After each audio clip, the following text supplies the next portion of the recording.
Bueno, prosiguiendo entonces con el tema donde habíamos dejado sobre nociones de derecho, habíamos estado hablando un poco de la reforma constitucional. Veamos entonces que, según habíamos dicho, la Constitución se separaba en dos partes: una parte dogmática, donde hablaba de las declaraciones, derechos y garantías, y una parte que hablaba de la forma de gobierno. Veamos entonces las declaraciones, derechos y garantías, que son la primera parte de la Constitución. Contiene una serie de principios que hacen a la vida de los habitantes de este país. Las declaraciones son enunciados categóricos de intención solemne. Los derechos son reconocimientos de los derechos fundamentales del hombre, y garantías son mecanismos que tienden a la protección efectiva de esos derechos fundamentales. Hay también, y a modo de mención, una tercera parte de la Constitución, que es el preámbulo, que sin duda habrán escuchado alguna vez de su existencia, que no forma parte de la normativa, pero se consideran los principios rectores en los cuales se ha basado quienes confeccionaron la Constitución Nacional original en 1853. Estos principios rectores son: constituir la Unión Nacional, afianzar la justicia, consolidar la paz interior, proveer a la defensa común, promover el bienestar general y asegurar la libertad. Bueno, dentro de las declaraciones, derechos y garantías iniciales, porque recuerdan que en 1994 se reformó la Constitución y se incorporaron nuevos derechos y garantías. En los originales, bueno, tendrán conocimiento, uno de los más importantes para aquella época fue el derecho a la libertad, donde se terminaba la esclavitud; el derecho a la igualdad, que no había prerrogativas de sangre, sino que todos éramos iguales ante la ley; el derecho de propiedad, un derecho muy importante; el derecho a la seguridad personal; el artículo 14, que en más de una oportunidad lo habrán escuchado nombrar, porque siempre se hace mención a este artículo, porque es bastante amplio y se lo escucha nombrar cuando se ve afectada alguna de estas libertades, como por ejemplo trabajar, peticionar, transitar, de expresarse, y el derecho a la enseñanza y asociación. Estos derechos están plasmados en este artículo 14 de la Constitución y, por ejemplo, el derecho de propiedad únicamente puede ser afectado con lo que aquí mencionamos, que es la expropiación, que es sacar la propiedad de la propiedad de la persona un bien que le pertenece. Esto únicamente se puede hacer con una ley aprobada por el Congreso, y únicamente lo puede hacer el Estado con una necesidad de bien común. La libertad gremial, y bueno, luego encontramos los nuevos derechos y garantías, que uno de los primeros incorporados es el de la defensa del orden institucional, luego obviamente de venir de una de las dictaduras más terribles que sufrió el país. Era lógico que en el primer momento que se reformara la Constitución se iba a incorporar un artículo de esta naturaleza. Fueron tres, como los vemos aquí, el 36, 37 y 38. Otra incorporación importante es la iniciativa popular. Esto consiste en que cualquier particular puede, mediante una iniciativa que tenga, presentarla al Congreso para ser sancionada como ley. obviamente que tiene algunos requisitos importantes, por ejemplo, que debe estar avalada por una cantidad importante de firmas, está en el orden del 3% del padrón electoral, y debe tener una distribución adecuada territorial, es decir, que esté representada en todo el país. Más de una vez habrán visto en algún espacio público alguien con alguna mesita solicitando que se firme para apoyar un determinado proyecto. Bueno, de esto se trata, con todas esas firmas que se juntan a lo largo y a lo ancho del país, se hace la presentación ante el Congreso, y el Congreso tiene la obligación de tratarlo durante ese periodo electoral, entonces durante ese año de sesiones, lo que no quiere decir que lo tenga que aprobar, es decir, tiene la obligación de tratarlo. Bueno, en eso consiste la iniciativa popular. Otro de los temas es la consulta popular. Esto, si bien no estaba incorporado en la Constitución, el presidente Alfonsín le echó mano a esta herramienta para terminar con un conflicto que tenía nuestro país con Chile por el canal de Beagle. En un momento determinado, en el año 78, más o menos, llegó al punto más álgido en el cual ambos países enviaron tropas hacia el límite. Bueno, por suerte, a través del Papa, que envió un mediador, que fue el cardenal Zamoré, que precisamente hoy lleva su nombre, el paso fronterizo entre Chile y Argentina a la altura de Villa Langostura. Bueno,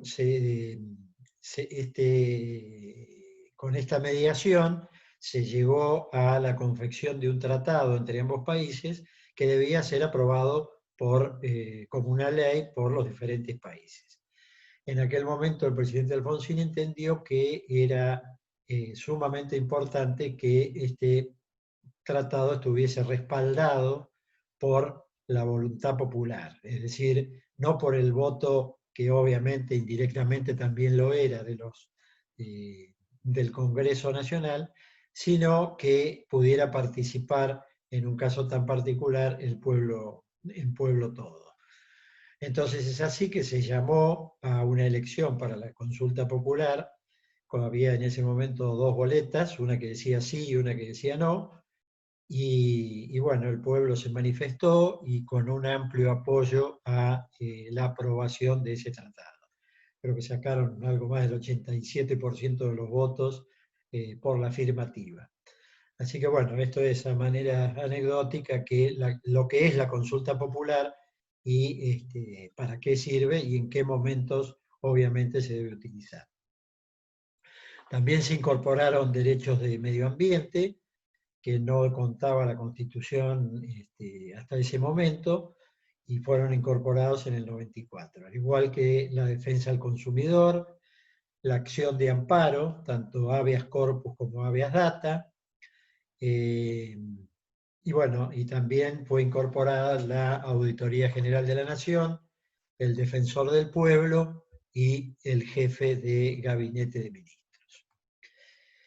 La segunda parte de la Constitución, que hablábamos de cómo estaba organizado el gobierno de la Nación Argentina, es donde habla de las autoridades de la Nación, que dice que la Nación adopta para su gobierno una forma representativa, porque a los gobernantes los elige el pueblo, y bueno, estos gobiernan a través de sus representantes, que son precisamente los distintos diputados y senadores. La forma republicana, porque tiene una distribución de competencias en tres poderes, el poder ejecutivo, el poder legislativo y el poder judicial. Y es federal porque el poder se descentraliza con una base territorial, es decir, las provincias que tienen a su vez cada una organización como lo tiene la nación. El órgano legislativo a nivel nacional está determinado en el artículo 44 de la Constitución. Habla del Congreso Nacional, que es el órgano legislativo, un órgano colegiado, es decir, que está integrado por una pluralidad de personas. Y está conformado por dos cámaras, por eso se dice que es un sistema bicameral. Una Cámara de Diputados, que está definida en el artículo 45 de la Constitución. Ya en la reforma de 1898 se establecía una relación entre cantidad de diputados y densidad demográfica, que corresponde a un representante por cada 33.000 habitantes o fracción no menor a 16.500. Y bueno, esta cantidad puede aumentar, obviamente en función del incremento demográfico, puede seguir igual, pero lo que nunca puede es ser menor, nunca puede disminuir la cantidad de representantes. La elección de los diputados es directa, a simple pluralidad de sufragios. Los requisitos son que tiene que tener como mínimo 25 años, 4 años de ciudadanía en ejercicio natural de la provincia. La duración en su cargo son de 4 años reelegibles indefinidamente, es decir, no tienen ningún límite la cantidad de veces que pueden reelegir, y la renovación de esas cámaras es por mitades cada 2 años. La Cámara de Senadores está definida en el artículo 54 de la Constitución. Aquí la reforma de 1994 hizo una diferencia con respecto a la anterior. Anteriormente había 2 senadores por provincia y esos 2 senadores pertenecían a la mayoría. Es decir, el que ganaba se llevaba los 2 senadores y representaba a su provincia. Y con la reforma del 94 se aumentó en un senador por provincia, correspondiéndole 2 senadores a quien gane la elección y un senador a la segunda minoría. De esta manera se tiene una mayor representación por provincia, pero a su vez la representación que tiene cada provincia es mucho más amplia porque está incorporando 2 senadores que representan al partido de la mayoría y uno que representa a la segunda minoría. La elección también es directa. El requisito aquí, como mínimo de edad, tiene que tener 30 años. Por eso es que la Cámara de Diputados se la conoce como la Cámara Joven, porque la edad para los diputados es de 25 años, la edad mínima, y los senadores son 30. Tiene que tener 6 años de ciudadanía en ejercicio. La duración de cada senador es 6 años el periodo de los senadores, reelegibles también indefinidamente, no tienen límite para su reelección, y la renovación son por tercios cada 2 años. De este modo se compatibilizan las fechas de renovación de ambas cámaras. Cada 2 años se hace una elección en la cual se incorporan también senadores y diputados. La Cámara de Senadores tiene la particularidad que el presidente de la Cámara de Senadores es el vicepresidente de la Nación. Por eso se debe elegir cuando comienza un nuevo periodo de sesiones, se debe elegir un presidente provisional que es quien va a reemplazar al presidente de la Cámara de Senadores cuando el presidente de la Cámara, o sea, el vicepresidente de la Nación, deba reemplazar al presidente de la Nación por motivos de algún viaje o de enfermedad o por cualquier otra circunstancia. Bueno, las sesiones de ambas cámaras son lo que se conocen como sesiones preparatorias, que son las que se tienen cuando se incorporan a los nuevos, ya sea diputados o senadores. Se hace una sesión preparatoria en la cual asumen estos nuevos congresales y se distribuyen las comisiones en las cuales va a trabajar cada uno. Luego, a partir del 1 de marzo y hasta el 30 de noviembre, están las sesiones que se conocen como sesiones ordinarias. Son las sesiones que funcionan todas las semanas, creo que son los jueves o los miércoles, hay un miércoles o jueves, unos es para diputados y otros para senadores. Entonces, estas son las sesiones donde hay un orden del día, donde se incorporan los asuntos que han despachado las distintas comisiones y se tienen sesiones semanales. El 30 de noviembre termina ese periodo ordinario de sesiones, entonces no hay más sesiones semanales, con lo que si hay algún asunto para tratar, se debe llamar a una sesión de prórroga, que se conoce como sesión de prórroga.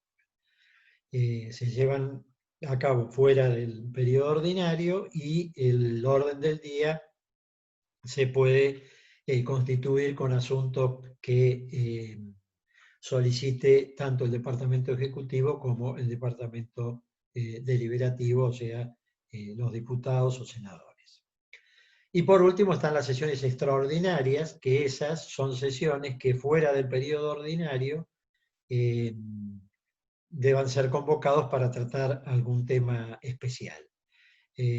Son únicamente convocadas por el Ejecutivo, es decir, por el presidente de la Nación, no pudiéndose incorporar otro asunto que no sea el cual ha sido convocada la sesión extraordinaria.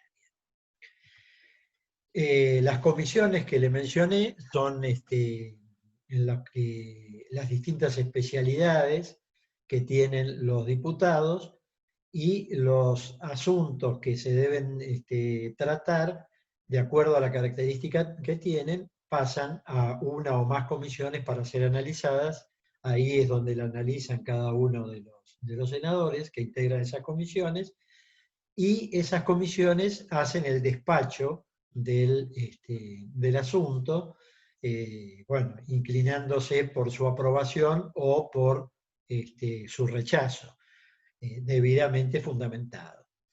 Entonces, cuando todas las comisiones que se entiende deben tener injerencia en ese proyecto que se está dando despacho, cuando todas hacen su despacho, y supongamos que es por la afirmativa, entonces pasa a integrar el orden del día de la sesión en la cual se va a tratar ya en el recinto y va a ser seguramente aprobado por la mayoría de los senadores o de los diputados. Porque, bueno, es importante aclarar que una ley puede nacer en el Ejecutivo, es decir, que sea un proyecto del Ejecutivo Nacional, y entonces ingresa a alguna de las cámaras, o por diputados o por senadores. Primero la analiza una, después pasa a la otra, y entonces si primero lo aprueba la primera cámara que va, tiene media aprobación, pasa a la segunda y entonces ahí tendrá su aprobación completa, y de esa manera vuelve al Ejecutivo, quien es el que debe promulgarla la ley para luego ser publicada en el boletín oficial, y a partir de ese momento es el momento en que la ley entra en vigencia. Es decir, hasta que la ley no es publicada en el boletín oficial de la Nación, no tiene vigencia. Bueno, y acá vemos por último las distintas mayorías. Absoluta de los miembros de cada Cámara es la mitad más uno de los que integran la Cámara, para poder sesionar y para otro tipo de proyectos. Luego hay asuntos que son más importantes, que exigen mayorías más importantes, como los 2/3 del total de los miembros o 2/3 de los miembros presentes en esa sesión. Bueno, hay una mención especial que hace la reforma constitucional, es el Poder Judicial. El órgano máximo del Poder Judicial es la Suprema Corte de Justicia. La designación debe tener la designación de los integrantes de la Corte Suprema, lo designa el Ejecutivo, pero debe tener acuerdo del Senado, antes con mayoría absoluta y ahora es con los 2/3 de los senadores. O sea, tiene una mayoría calificada, es una mayoría mayor.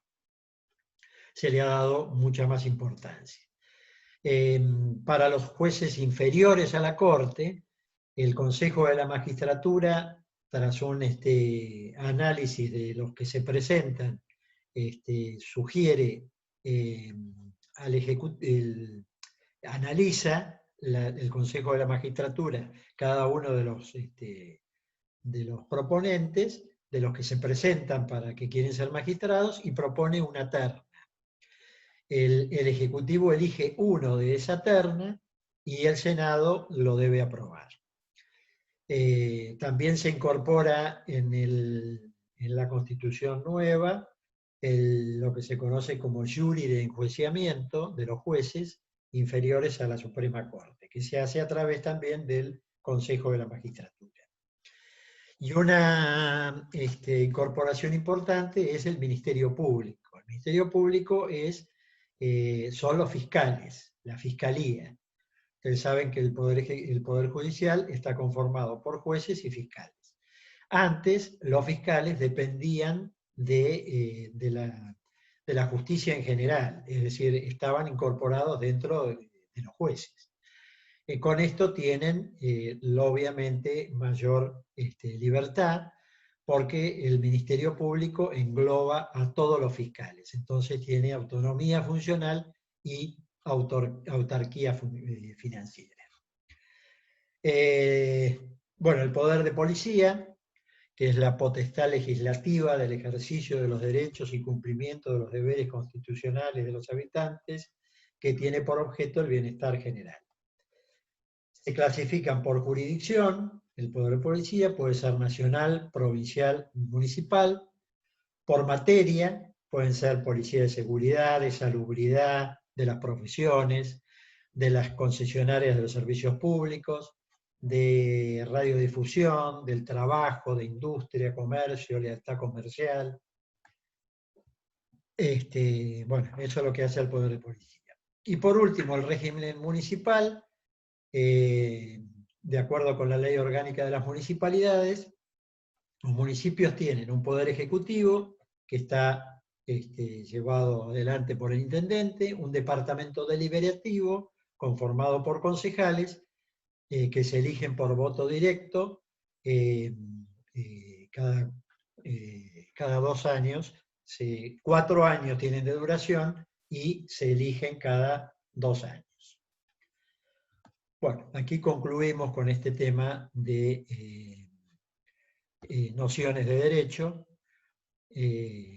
Por el momento concluye.